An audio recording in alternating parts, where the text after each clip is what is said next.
Hello, everyone. I hope you're having a great day. You're listening or watching to Born for the Trades, a home service podcast. I'm your host, Mandeep, and sitting virtually next to my co host, Shreya. Join us as we dive deep into the world of home service entrepreneurship, interacting with industry leaders, coaches, and entrepreneurs about their experiences, challenges, and victories.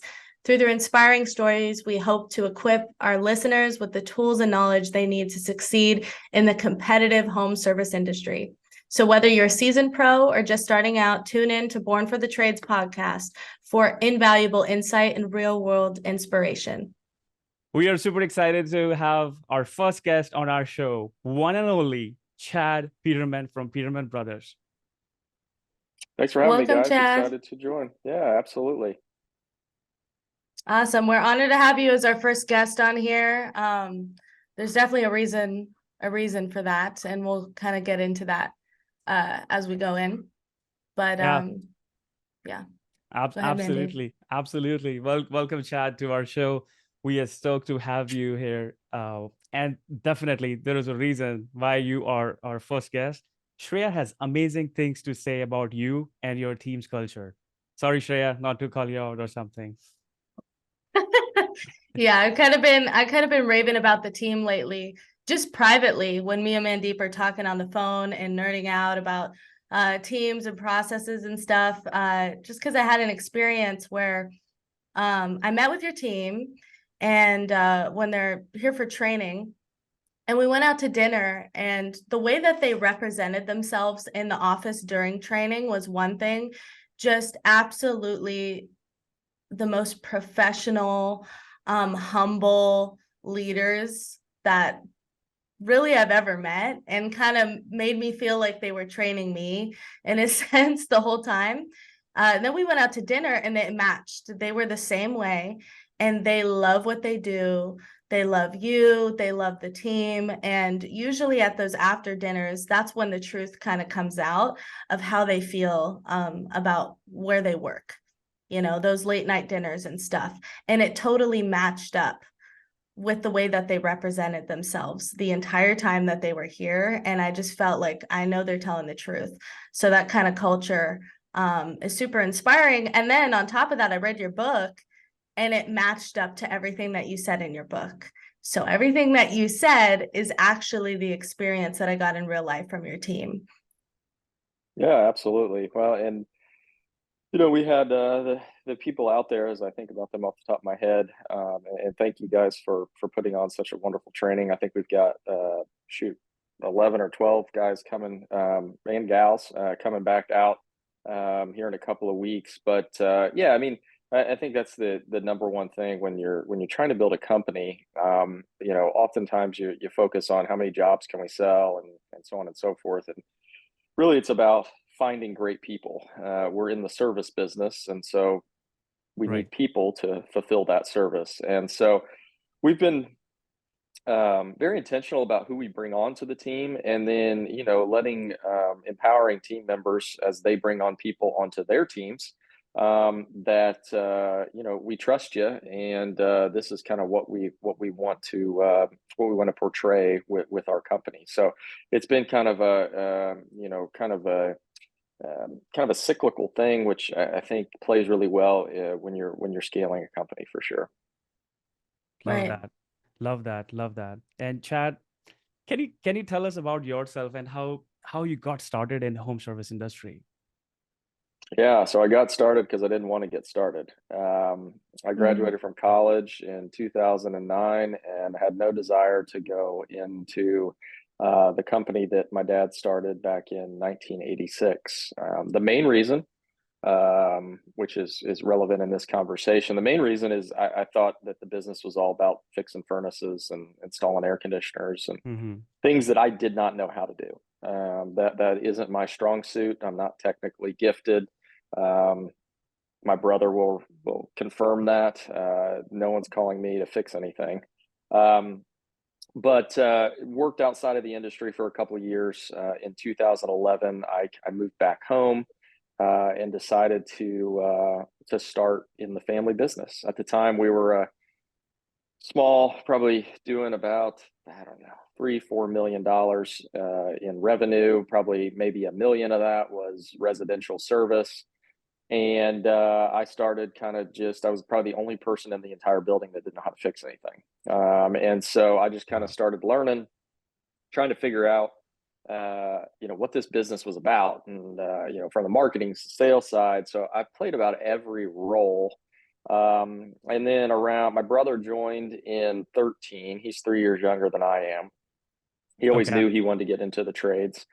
And around that same time, I think both he and I realized, and I often tell people that, the culture piece and what we lean so heavily into was actually kind of stumbled upon by mistake.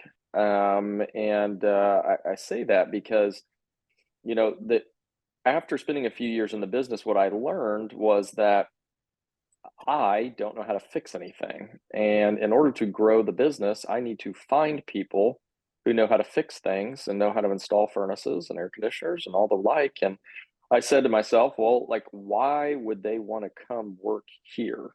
Mm-hmm. So I kind of thought, well, okay, I need to probably figure out the answer to this question so that I can go find all these people, because I can't do it. And so we started to craft this culture of, like, we want this to be the very best place that anybody on our team has ever worked. So how are we going to do that? Well, there's a lot of things that we do now, with as many people as we have running around.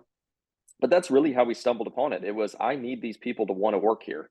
And I think oftentimes where contractors get in trouble is they feel like, well, I've made all the sacrifices. It's all my sweat and tears and blood and everything like that. Like, they should be privileged to work here. I mean, I give them a Right. paycheck on Friday. I hear Mm, that all the time. I give Mm-hmm. them a paycheck. Why don't they want to come work? Well, right. come on, anybody can give you a paycheck. Why do they want to come to work? Why do they want to do a good job? Why do they want to take care of the customer? Those are the important things that we as leaders need to understand and need to answer, Right. if we're going to attract the types of talent it's going to take to grow our companies. Absolutely. Absolutely. And I think so. You can say that the culture thing that's in your DNA, right? Oh yeah, absolutely. I mean, it's the only thing I know how to do good. I can't fix anything. I'm not putting in a water heater or diagnosing anything. But it's really, I found, quite easy, to just really care about your people. And that's Right. all culture is it's just showing your people that you care. It's empowering them to go do their job, not micromanaging them or telling them what to do or anything like that. It's like, just go for Love it. that. Yeah, Love I'm that. here. Let me know Love how I can help. Love that. Oh my God. You just mentioned that not micromanaging. This is exactly like, we follow in our company. Like every employee is their, like, CEO of, like, their area. Like we don't Yeah, micromanage. So love that. Thanks for sharing that. I have a quick for sure. question about kind of what Yeah. you said is was your dad the same way, of more of like the people person? Because I read a little bit about that, of, what was his example like to you, and Yeah. following his So footsteps? for sure. No, great question. So my dad was different in the sense that he never wanted to scale the company. Like, he wanted to grow it and have a nice business and so on and so forth. But his idea was not to take it where it is today. And because that wasn't his dream, I don't know that he leaned as heavily into the culture. When you're smaller, it's easier to be like, hey, I only need a few guys. So these guys I trust and I like them. But when you're going to go scale, you've got to you've got to attract people. And I Right. don't know that that was his focus. And it wasn't to say by any means he was like this awful person that just hated all his people. Like, my dad loved all his guys more than Yeah. anything. It was just that, being a smaller company, that wasn't, that wasn't something they leaned into as outwardly as we do now. But yeah, I mean, he would do anything for any of the guys. But yeah, that wasn't really a lever he was pulling. It was more so just get the work done tomorrow, bid the job the next day. It was just more the day to day kind of moving through it, making sure that they got the work done. And is this right? Is that kind of how you came up with the title of your book in this kind of conversation of, I don't think you should scale so much. I don't think you should grow so much kind of thing. And it's like, well, when you do this, you can't stop the growth. It's just organic. It just happens that way. So what's kind of behind the title of your book? Yeah, absolutely. So Can't Stop the Growth was born out of a conversation that I had with my dad. Actually, still remember where we had the conversation, and he was like, his comment was like, "Hey, we need," and which is understandable coming from a dad, a parent wanting to protect, their kids, and Right. hey, we just need to be careful about growing so fast. It can get crazy, which is true. You want to make sure you got all your ducks in a row, and Right. running out of cash or whatever the case may be of growing too fast, yeah, that's 100% something to be cautious of.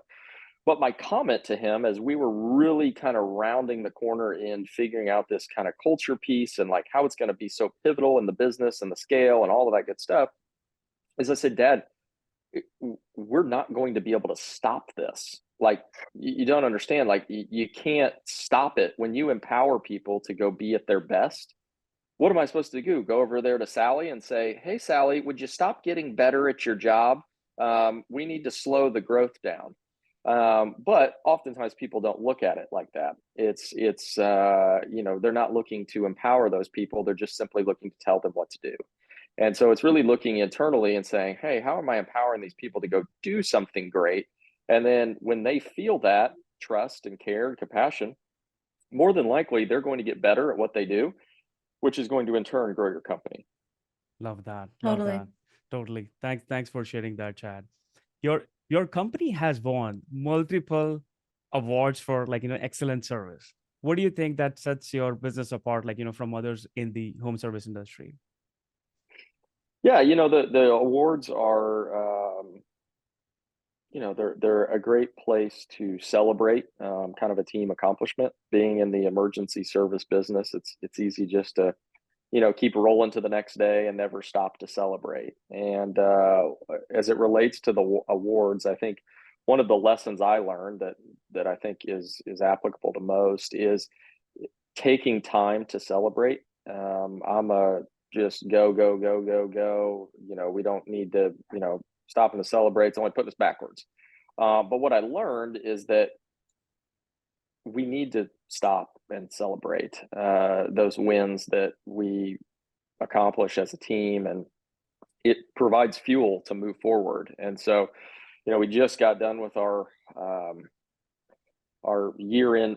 It's a year end party. We do it in January. It's got kind of a bad name. We're going to work at maybe a kickoff party, Kick off. but it transformed out of our Christmas party into the kickoff party. So anyway, we had this huge event, biggest, one of probably the largest hotel in downtown Indianapolis. I think we had Wow. 960 people there, Wow. and so it was just a monster of an event. But like, just to see the people come into work on that following Monday, like, it was just like you had, I don't even know. It just, the overall atmosphere of everything was just so exciting. Like, oh my God, that was so much fun. We had such a great time. And like all of these things that were the result of having that The energy, the get energy, together. Yeah, energy and yeah, it everything is was. totally changed, right?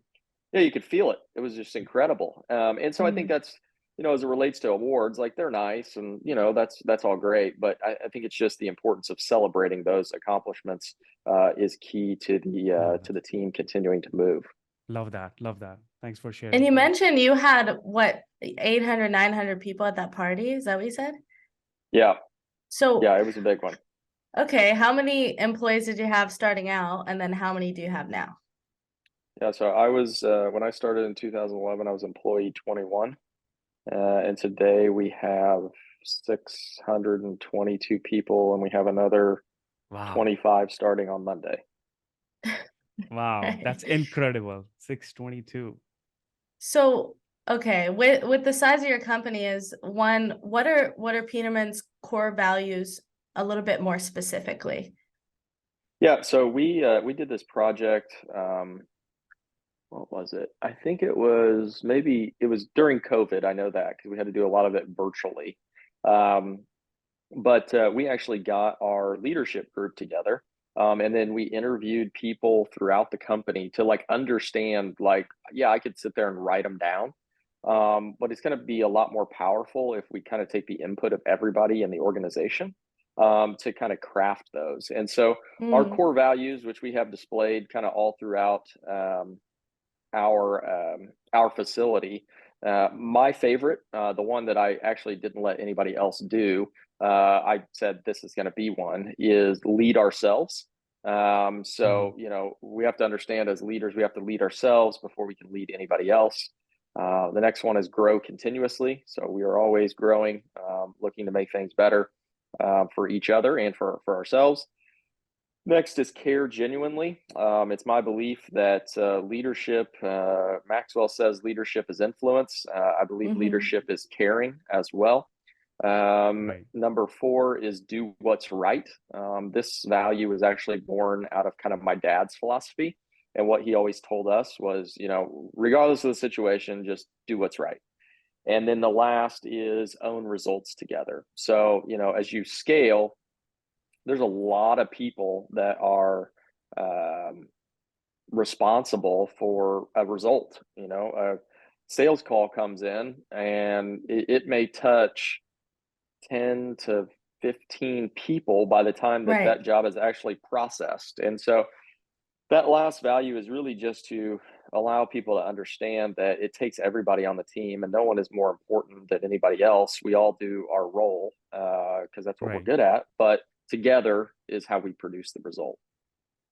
Wow. Yeah. Celebrating the entire team instead of, you know, usually it's just the salesperson. That's my experience, is like the salesperson is the star, the golden child kind of thing. And maybe the owner, like there's 2 people that are celebrated and everyone might be left on the back burner kind of thing. Yeah, absolutely. One other thing that I would think that is probably a good discovery that I had that relates to kind of the awards and the values and all that stuff. So we used to do an in-person all company meeting, which were really fun, but now coordinating from 6 locations and getting 600 people in one spot is a logistical nightmare. Yeah. But so we do them virtually now, but from the very beginning, we have all sorts of awards. We probably give out 25 to 30 awards a month. And I say that because, okay, it sounds kind of goofy, right? It's like, okay, when we first started, I kid you not, I had a hot glue gun out and was gluing Ninja Turtles for our top sewer person, Ninja Turtle figurines to plaques and all kinds of stuff. Those trophies have since went by the wayside because they kind of fell apart over the years, but they were goofy, right? I mean, we have wrestling belts for the top plumber and like all kinds of stuff. But I will tell you that was the goofiest idea that anybody had ever given me, and it has probably been one of the more impactful things that we do, because everybody wants to have fun at work. Everybody wants to, you know, go chase a goal or go do something like that. And those awards, when we celebrate each month, are just, as you said, Shreya, is, you know, it's making sure that everybody is recognized. And so we have departmental award winners and we got top performers and this, that, and the other, but it's just a lot of fun to recognize those people that are doing a really good job. Yeah, that's like, sounds like something I would want to be there. And I would show up at, even if it was at 6 a.m, I bet everybody would show up to that too. Yeah, I mean, they were a lot of fun. I mean, I miss the days of when we can do them all in person. You know, we had our last one a couple of years back. But yeah, it's just too different. I tried every which way to try to figure out how to do it, but I just can't figure out how to get 600 vehicles in a parking lot. It's a lot. And I wanted to ask, like, you know, I'm a big fan of one-on-one meetings, like, you know, like what's your take on, like, you know, one-on-one or group meetings? But I think you believe in, like, you know, having one-on-one, but now you are spread it out, like it's a big company. So what's your take on that? Yeah, for sure. No, I think one-on-one meetings are great. You know, I think that the one thing that we're doing right now that I think will be even better than one-on-one meetings is call-by-call coaching, where you're essentially having a one-on-one meeting all throughout the day, and you create the accountability that your technicians need, and the not even so much accountability, but just like the support that they need. I mean, they're out there all day by themselves in their truck Yeah. a number of things going through their head and what's going on and all this stuff. And you just like need a friend. Like, hey, buddy, it's going to be Yes. okay. I know that last call sucked, but we're going to go make something of this next one. And so I think that I think that's going to be a good thing. Now, we still do quite a few one-on-ones within the company. The one thing that you've got to be cautious of, Hmm. and why we've actually kind of moved to this call by call coaching model, is that when you scale a department so big, it becomes like people are like, well, do your one-on-ones. It's like, well, if I did one-on-ones for 8 hours a day every day, that's all I would do. So what do you want me to do? Like what do you want me to do? And we're like, oh yeah, I guess that's kind of a good point. I guess I didn't do the math on that one. But so you've got to understand how you can scale it. But for the most part, yeah, you should be meeting with them, whether it's every 2 weeks or whatever the cadence is. But to me, that's the piece of accountability that everybody can use. Awesome, awesome, and genuinely, like it shows that you care for your people, and that's Yeah, something people, your employees, your people will like it. Like they will love your culture.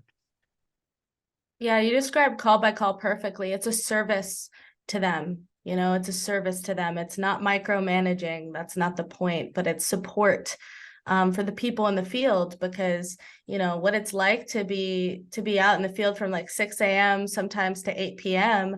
I feel like I'm going crazy, insane. And to have somebody that's like your teammate all day long and you don't feel alone, like you're trying to figure everything out, especially in a big company like that, I bet a lot of people get lost in yeah. translation. And so that kind of goes in the next question, which, how do you manage to hold the integrity of your culture and what you're trying to do while growing so big and while scaling so big? Yeah, so I think from a culture standpoint, it's just got to be present all the time. And so I do a number of things. I consider myself, my main job is kind of the culture champion of the entire company. And so Mm. we just had a group in yesterday touring the facility, and they went to lunch, and I had to make a call, and they came back and they said, "Hey, I want to ask you a question." They're like, shoot, I mean, whatever. And they go, when you were giving us that tour, you talked to everybody and you knew all of their names. Mhm. And I go, well, the secret is that I don't know everybody's name at this point. I knew everybody's name up to about 300 people, and then they started onboarding them so fast that I couldn't keep up. But that is just a small example of a willingness to make a connection with your people. Regardless of how big you get, if you're not making an effort to know about your people, if you're not making an effort to connect with them, then your culture is going to suffer, because they're all looking to you to lead the pace. And if you're not leading the pace when it comes to the culture, whatever cadence you set is what people are going to follow. And Right. sometimes people don't think about that, and what role that plays um, in the overall culture. But to me, as a leader, you have to understand that you can grow as big as you want, but it's you that has to speed up the pace of that culture. So now it's Right. not just knowing as many people as I can's names. It's sending out emails on Monday. It's sending thank you cards. It's, Hmm. you know, sending birthday cards or anniversary card, whatever it is. I'm a big card person, if you didn't notice. I Okay. mean, I send, my goal this year is to send out 2,000 thank you cards to our team over the course of the year. So Wow. I'm pacing well right now, but that tends to fall off in the summer when I get busy. But yeah, it's just things like those that show the team that you care, and you want the best for them. This is a thank you card that I got from some of your guys at at Peterman. Love Yep. that. Everybody in my office, I can't believe I didn't mention this. You just brought it up. Now I know where they got it from, and how important that leadership is. It's literally an example of what you just said. Is every single person at my company got a personal handwritten thank you letter from the team. after they went back, and videos, saying thank you, right? Like, and I just, they never even experienced anything like that back, back to them, kind of thing. So That's it proves your point. that is so For amazing. sure. Like, leaving that, like, impact, like, like written hand letters. That's outstanding. Yeah. Love that. And it's not that difficult. It's just, and it's not that difficult. I almost use it now. I was talking to somebody about this the other day. They were like asking, like, well, do you like meditate or anything? And I'm like, no, not really. But then there's a point to this part. But they were like, do you meditate? And I'm like, you know what? Now that I think about it, Mhm. writing thank you cards in the morning is like my form of meditation. Wow. Because Totally. it allows me to kind of reflect on all the great things that people are doing within the company, and just kind of put yourself in a place of gratitude to where, regardless of what happens today, we're all going to be okay, and we got a good thing going. That is So, amazing. look up. I'm gonna start doing it like from tomorrow morning. I love that. Learn something from you today. Yeah. That that is great. And in your opinion, like, what are the biggest mistakes companies make when they're trying to scale? What do you think on that, Chad? Well, obviously, culture is one. We've talked about that. If I look at others, it is an unwillingness to hire talent. I saw a video the other day with Gary Vee, and he was talking about, so many companies are unwilling to pay for talent. And one of the things that I think is, it's like you have money, you have a budget, and you have money to invest. Well, the best asset that you can invest in is great people. Right. Finding those people that, well, they're too experienced, or they've got this, that, or the other. Like, no. If you want to scale a company, you're going to need really great people. And so, the key is in conjunction with that is you have to know where you want to go. So, like, Right. what do you want to build? All of these people are like, I want to grow. Well, what's that mean? Like, where to? What do you want to do? I don't know. I just want to grow. Well, that's great, but like, how are you ever going to build any infrastructure if you don't know where you're going to go? Because Right. oftentimes the best time to put infrastructure in place is before you need it. I always say right now I've got quite a few $200 million employees on our team, because Mhm. we need them to get there. But I'm not going to make it to 200 million without them, and then say magically one day, it'd be really nice to have Steve over there. He's a really nice guy.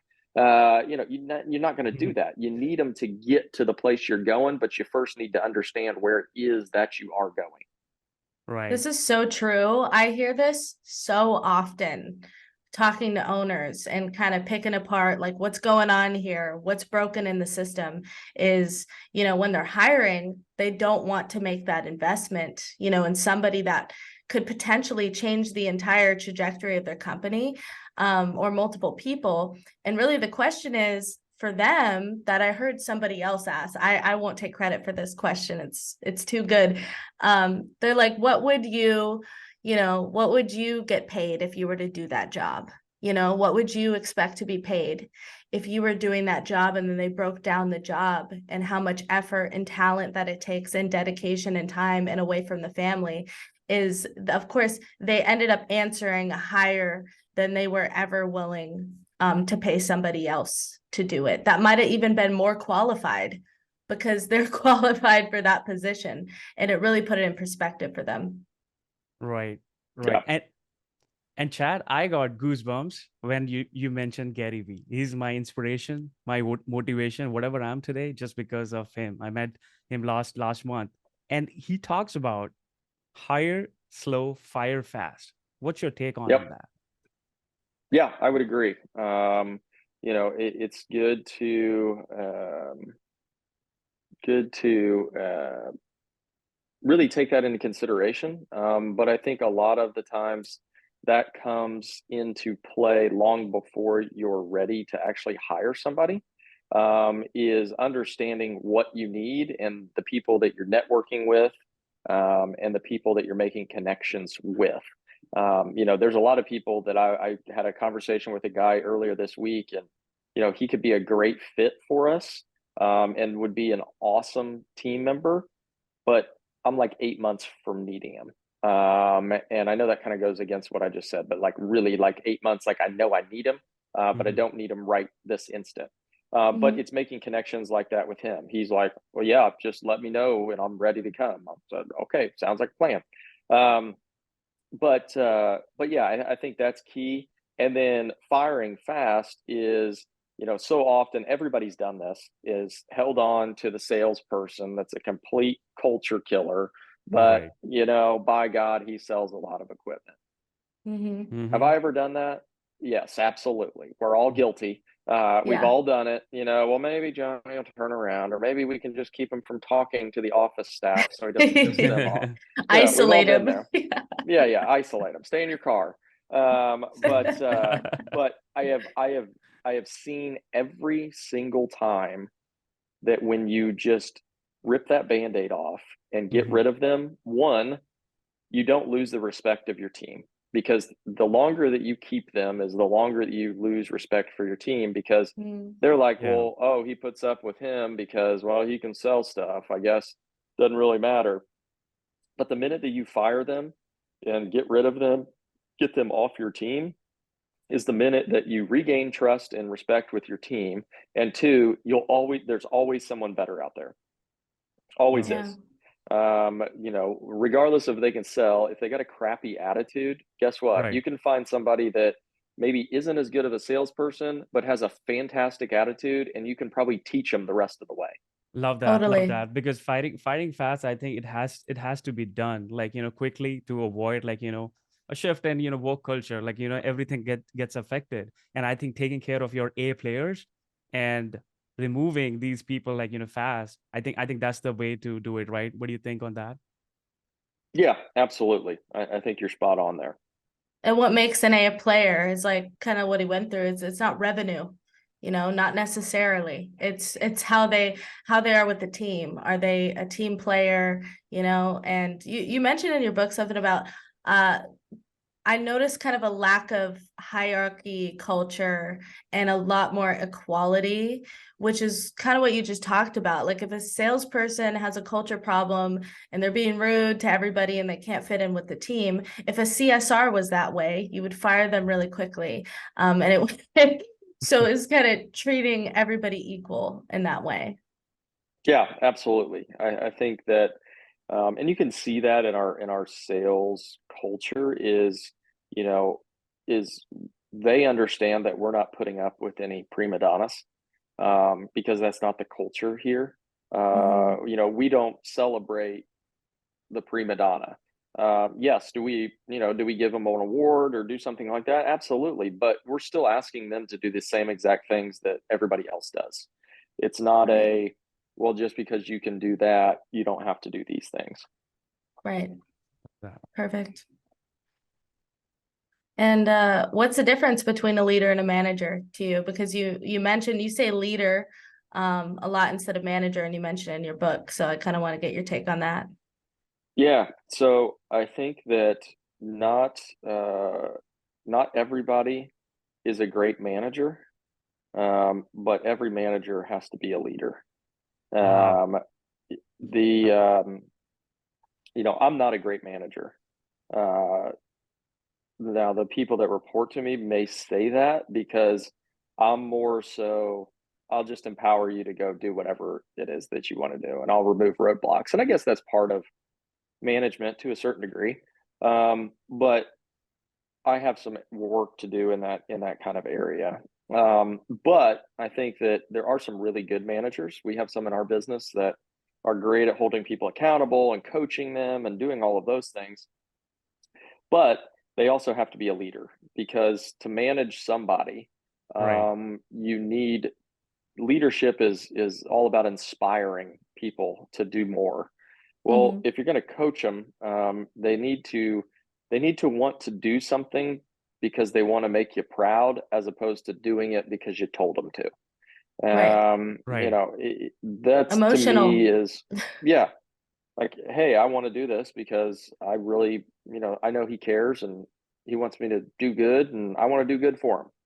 And Yeah. so I think that's the one thing that we try to teach in our company is, the principles of leadership and what you need. And, it's really not that hard. It's just about caring about, the people that you lead. And so I think that's kind of the difference if there is one. Okay. Okay.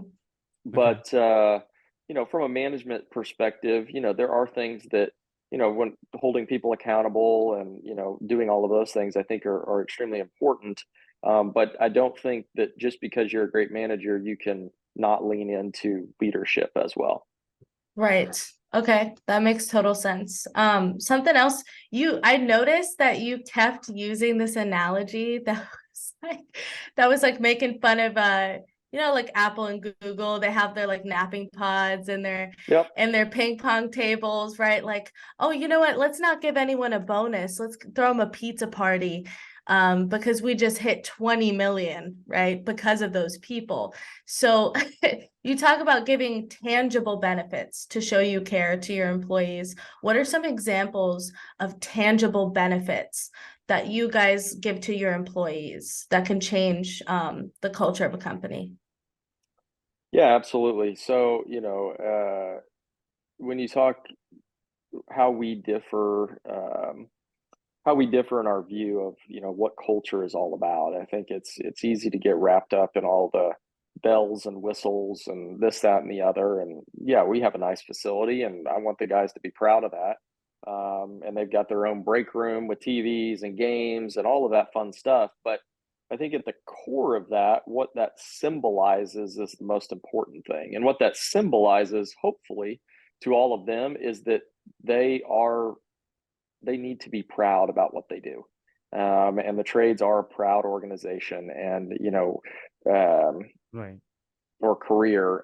And honoring them is what we do on a daily basis. And yes, there are signs and symbols of that, brand new trucks and properly stocked and all of those things that, that everybody talks about. But at the end of the day, it's what it represents. And hopefully to them, it represents that everyone here cares about what you do.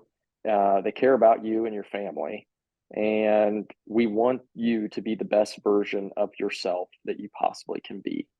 And if every one of my technicians would come up to me and say that, then I would be fine for the rest of my life, because Right. that is what you're trying to do as a leader. You're trying to inspire the fact that someone cares about me and I want to go do a good job to make them proud.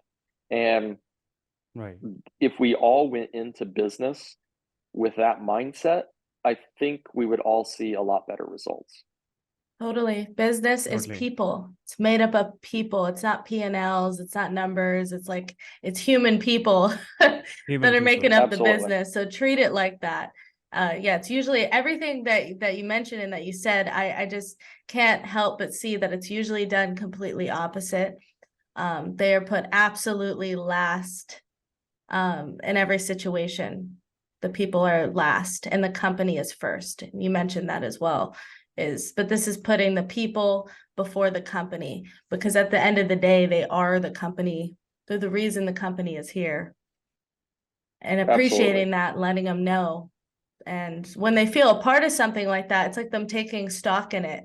This is my Yep. company, this is our company, and they work harder. That makes logical sense. They want to Everyone wake would perform their highest. yeah, they want to wake up like every morning, and they are ready. They are ready because they love your company because they are part of it. Love that. Yeah, so congratulations really on building what you've built. And like I said, from the book, from your talk now, from meeting your team, I just love when it matches up. It doesn't always match up, right? It's like It's a lot everyone can easier that say, way. right, right, because you're not kind of living in a lie and trying to hide that part Yeah. of it. It's like it's the truth, and I could verify this is absolutely the truth about this company. It's really amazing to see they match up to what they say they are, and you match up to what you do for these people. Absolutely, right. So I don't know. Do you want to get into rapid fire, Mandy? Chad, what do you think about that? All right, you warned it's me gonna be about it. tough I one. guess I can say that. Let's see what you got. So, Chad, we have this amazing rapid fire round, and we have like surprising, like just like a few questions. I think five All questions right. we have, and we have got this amazing gift basket.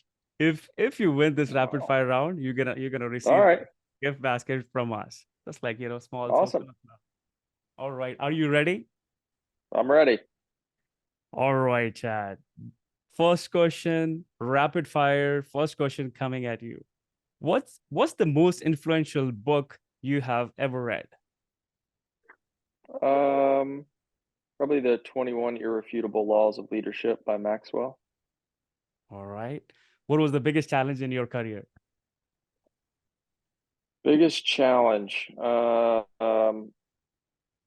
Biggest challenge is just I don't know if I could point to one. I mean, it's just um, I'd say building our sewer and excavation department. Love that. And how did you overcome that challenge? How did we work through that? A, Yeah, a lot of long hours and headaches, and yes, it was lovely. got got it. How do you hire the right people? So we use, especially for our school, we use Patrick Lencioni's "The Ideal Team Player." That's a book. It basically outlines the three core values of hungry, humble, and smart that you should be looking for. Nice. And then it also actually provides the questions in the back of the book that you can ask in an interview. And so that's really how we base all of our interviews to find the right people, Okay. and then go from there. Love that. Love that. The final one, final question right here. Tell us about your desk profile assessment that you do. My disc profile, mine or the one that we Your do with it. personal, Your yes. personal desk profile. Yes. Oh, okay. Yeah, my personal. So I'm like a C. What else am I? I'm not an I for sure. And I'm definitely not an S either. So I'm kind of over in the C land, up close to kind of the D. Um, but yeah, it's I can tell you it's changed a little bit over the years. Okay. But I think that naturally happens when you move from kind of your 20s to your 30s. Um, but yeah, that's where I kind of land on the chart over there. Love I that. guessed right. I win. I win the ref. I just wanted to know. I could have guessed So that. Shreya, what do you think? Who won? Me, bro. I want the gift basket. No way. No gift No. basket for you. I Many, think many he won. Those answers were legit, especially the hiring. He gave hiding. an actual tangible answer to that question. This book will tell you exactly what to do and follow the directions in that book. Beautiful. Yeah, he Exactly. definitely deserves that. Many, many congratulations, Chad. You win this amazing gift basket. And Well, thank you. and you Looking are forward to it. and you are born for the trades. Thanks. Appreciate it. Who would have thought? He never would have thought, sounded like. All right. All right. So I think we're going to wrap up our episode. And thank you, Chad, for joining us today on our show, Born for the Trades, a home service podcast. And thank you to our listeners for tuning in. And look forward to the next one with amazing guests that we have lined up. And sure, you want to add something? Also, yeah, I want to add, don't forget to order to promote his book without his permission. Don't forget to order You Can't Stop the Growth by Chad here on Amazon. We're gonna put the link below to Yes. make it easier for you. Perfect. That sounds great. I've got another one coming out here end of year, so it'll be I kind love of that. the next version of that first one. Oh, that's perfect. I can't wait. I got it for my whole team, my clients, everybody. I'm like, this is, Awesome. yeah, Thank this is you. what you need to read for That that. is Of outstanding. course. Do you want to reveal the name of the second book, or we're gonna wait? So it doesn't have a title yet. We're a couple Okay. chapters in, but I'll let you guys know when we come up with it. Very mysterious. Love it. Yeah. Untitled.